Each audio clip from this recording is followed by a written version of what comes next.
வணக்கம். உலகின் 2 பெரிய பொருளாதார சக்திகள் அமெரிக்காவும் சரி பிரிட்டனும் சரி, அங்கிருந்து வர சில சிக்னல்கள் ரொம்பவே கவலைக்குரியதா இருக்கு. அப்படி என்னதான் நடக்குது அங்க? வாங்க கொஞ்சம் ஆழமா அலசி பார்க்கலாம். அமெரிக்க பொருளாதாரம் மந்த நிலையை நெருங்கிக்கிட்டு இருக்கு. இது நான் சொல்லல, மூடிஸ் நிறுவனத்தோட மார்க் சாண்டி சொல்றாரு. பாத்தீங்களா, ஆரம்பமே எவ்ளோ சீரியஸா இருக்குன்னு. நிலைமை உண்மையிலே கொஞ்சம் சரியில்லை போல. சரி, முதல்ல வார்னிங் சைன்ஸ் என்னென்னு பாப்போம். ஒரு கட்டிடத்தோட அடித்தளத்துல விரிசல் விட்டா எப்படி இருக்குமோ அந்த மாதிரி சில அறிகுறிகள் தெரிய ஆரம்பிச்சிருக்கு. இங்க நீங்க ஒன்னு கவனிக்கணும். 2 நாடுகள்லயும் பிரச்சனைகள் ஒரே மாதிரி இல்ல, ஆனா ஒன்னோட ஒன்னு கனெக்ட் ஆயிருக்கு. இப்போ அமெரிக்காவை எடுத்துக்கிட்டீங்கன்னா, மக்கள் செலவு பண்றத குறைச்சிட்டாங்க. ஏன், அத்தியாவசிய தேவைகளுக்கு கூட கிரெடிட் கார்டை நம்பி இருக்க வேண்டிய நிலைமை. ஆனா பிரிட்டன்ல பாத்தீங்கன்னா, மொத்தமா எக்கனாமிக் அவுட்புட்டே சுருங்க ஆரம்பிச்சிருச்சு. இது ஏதோ ஒரு மூலையில நடக்கிற சின்ன பிரச்சனை இல்ல, இது ஒரு பெரிய நெருக்கடிக்கான அறிகுறி. பிரிட்டனோட நிலைமைய இந்த நம்பர்ஸ் இன்னும் தெளிவா காட்டுது பாருங்க. ஏப்ரல் மாசம், மே மாசம்னு தொடர்ந்து 2 மாசமா பொருளாதாரம் மைனஸ்ல போயிருக்கு.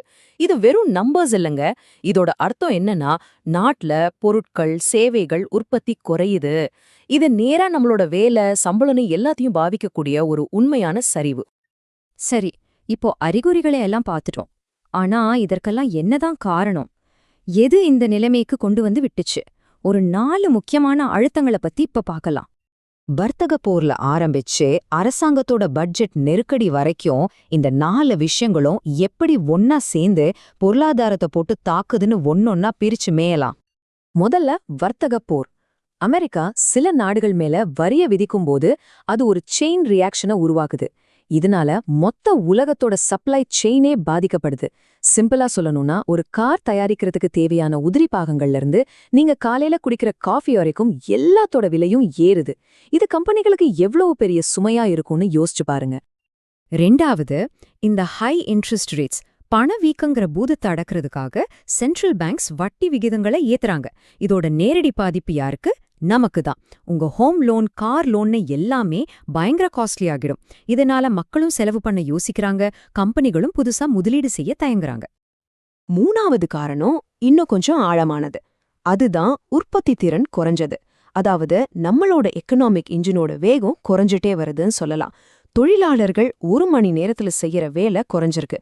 இது கூடவே வயசானவங்களோட எண்ணிக்கை அதிகமாகி வேலை செய்யறவங்களோட எண்ணிக்கை குறையும் போது வளர்ச்சி ஆட்டோமேட்டிக்கா தடைப்படுது இல்லையா? கடைசியா 4வது காரணம் அரசாங்கத்தோட பர்ஸ். சமூக நலத்திட்டங்கள், பாதுகாப்புன்னு செலவுகள் ராக்கெட் வேகத்துல போயிட்டு இருக்கு. ஆனா அந்த அளவுக்கு வரி வருமானம் இல்ல. இதனால கவர்மெண்டோட பட்ஜெட் 2 பக்கமும் நெருக்குதலுக்கு உள்ளாகுது. இந்த இடத்துல தான் ஃபிஸ்கல் கேப், அதாவது நிதி பற்றாக்குறைங்கிற வார்த்தை ரொம்ப முக்கியமாகுது. ரொம்ப சிம்பிள். கவர்மெண்டோட வரவுக்கும் செலவுக்கும் நடுவுல இருக்கிற பெரிய கேப் தான் இது. அதாவது வர்றதை விட செலவு அதிகமா இருக்கு. பிரிட்டனோட இப்போதைய நிதி நெருக்கடிக்கு இது ஒரு முக்கியமான காரணம். யோசிச்சு பாருங்க, இத்தனை அழுத்தங்களும் ஒரே சமயத்துல ஒரு பொருளாதாரம் மேல விழும்போது எது முதல்ல உடையும், எது தாங்காது? சரி, அடுத்த பகுதிக்கு போலாம். இனிமே என்ன நடக்க வாய்ப்பு இருக்கு? நம்ம முன்னாடி இப்போ 2 பாதைகள் இருக்கு. நம்ம முன்னாடி இருக்கிற பாதை அவ்ளோ தெளிவா இல்ல. பொருளாதாரம் ரொம்ப மெதுவா வளரலாம், இல்லனா ஒரு சின்ன மந்த நிலைக்கே கூட போகலாம். அப்படி போச்சுன்னா சென்ட்ரல் பேங்க்ஸ் வட்டி விகிதத்தை குறைக்க வேண்டிய கட்டாயத்துக்கு தள்ளப்படுவாங்க. ஆனா அங்கதான் ஒரு ட்விஸ்ட்.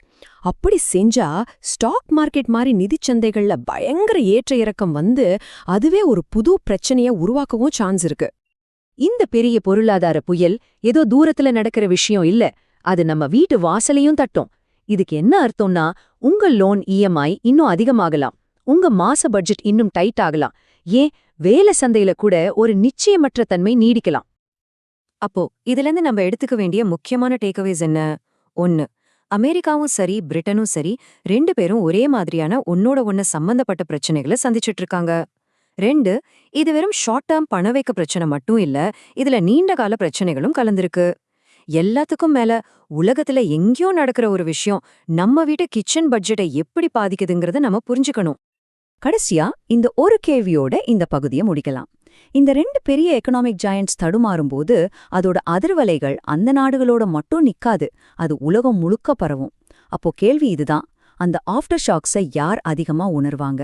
ஒருவேளை நீங்களும் நானுமா? இத பத்தி நீங்க என்ன நினைக்கிறீங்க?